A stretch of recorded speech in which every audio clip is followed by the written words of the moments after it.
एक बार एक लड़का बाइक पे बहुत सारे अंडे रख के लेके जा रहा होता है, लेकिन अचानक से उसकी बाइक फिसल जाती है और उसके सारे के सारे अंडे फूट जाते हैं। आसपास के लोग तब इकट्ठा होकर उसे टोंट करना शुरू कर देते हैं कि तुझे दिखाई नहीं देता है क्या, तुझे ढंग से बाइक नहीं चलानी आती है क्या। इतने में ही उस भीड़ में से एक बूढ़ा सा अंकल निकल के आता है और उस लड़के से कहता है कि बेटा, तुम्हारे सारे अंडे फूट गए हैं, अब तुम अपने मालिक को क्या जवाब दोगे। चलो मैं तुम्हारी मदद करता हूं, ये मेरे पास 30 रुपए हैं, तुम रख लो। उस बूढ़े अंकल को देखकर आसपास के बाकी लोग भी उस लड़के की मदद करने को आगे आते हैं और थोड़ा थोड़ा पैसा देते हैं। इतने में उसके पास अंडे जितने फूटे थे उतने पैसे इकट्ठे हो जाते हैं और वो बाइक पे तब जाने वाला होता है। इतने में ही पीछे से कुछ लोग उसको बोलते हैं कि तुम बहुत लकी हो, अगर वो बूढ़ा अंकल ना होता तो तुम्हारा आज क्या होता। तो फिर वो लड़का जो कहता है वो आप लोगों को सुनना चाहिए। वो लड़का कहता है कि वो बूढ़ा अंकल ही मेरा मालिक था। गाइस, आपको इस कहानी में क्या समझ में आया कमेंट सेक्शन में जरूर लिखिएगा। गाइस, क्या आप जानते हैं कि इस दुनिया का सबसे महंगा दांत किसका था और वो कितने में बिका था?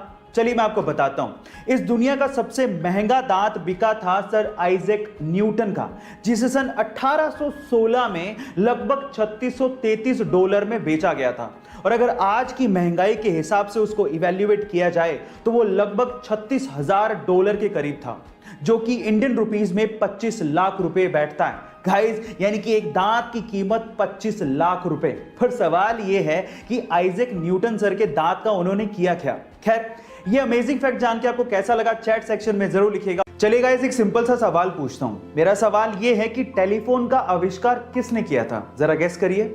आपका गेस बिल्कुल ठीक है, वो थे अलेक्जेंडर ग्राहम बेल।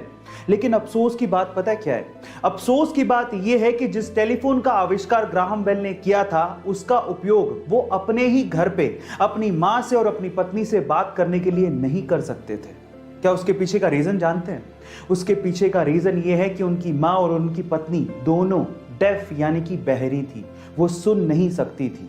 ऊपर वाले का खेल देखिएगा। इस क्या आपको इसके पहले तक ये बात पता थी? और अगर नहीं पता थी तो चैट सेक्शन में जरूर लिखिएगा। एक 16 साल का लड़का पाकिस्तान के खिलाफ उस वक्त बैटिंग करने के लिए उतरा जब भारत के 22 रन पर 4 मेन खिलाड़ी पवेलियन लौट चुके थे और उस खिलाड़ी के सामने वकार यूनिस जैसा बॉलर बॉलिंग करने के लिए खड़ा था। अचानक से वकार यूनिस का एक बाउंसर उसके नाक पे लगा, वो सीधे नीचे गिरा और उसके नाक से भयंकर खून बहने लगा। फिजियोथेरेपिस्ट ने कहा कि तुम वापस चलो, रिटायर हर्ट हो जाओ, लेकिन उस खिलाड़ी ने कहा मैं खेलेगा। उसके बाद उसने उसी ओवर में 3 बाउंड्रीज मारी और एंड तक नॉट आउट रह के मैच भी बचाया।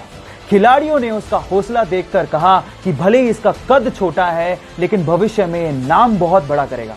जी हां, उसका नाम है सचिन रमेश तेंदुलकर। जिंदगी की भाग दौड़ में हम लोग इतना खो गए हैं कि हम लोग जिंदगी जीना तक भूल गए हैं। अगर आप लोग भी ऐसा कर रहे हैं तो एक छोटी सी स्टोरी बड़े ध्यान से सुनिएगा। एक बार किसी ने भगवान बुद्ध से पूछा कि हम लोगों को अपनी जिंदगी में पूरी तरह से आनंद कब लेना चाहिए। तो भगवान बुद्ध ने बड़े प्यार से जवाब दिया, अपने मरने से ठीक 1 दिन पहले। तो फिर उस व्यक्ति ने कहा कि हमारी मृत्यु तो निश्चित ही नहीं है, हम लोग कब मरेंगे हमें क्या पता। तो भगवान बुद्ध ने बड़े मुस्कुराते हुए कहा कि यही तो मैं कह रहा हूं। इसीलिए अपनी जिंदगी के हर एक दिन को अपना आखिरी दिन मानते हुए जीने का आनंद लेना चाहिए।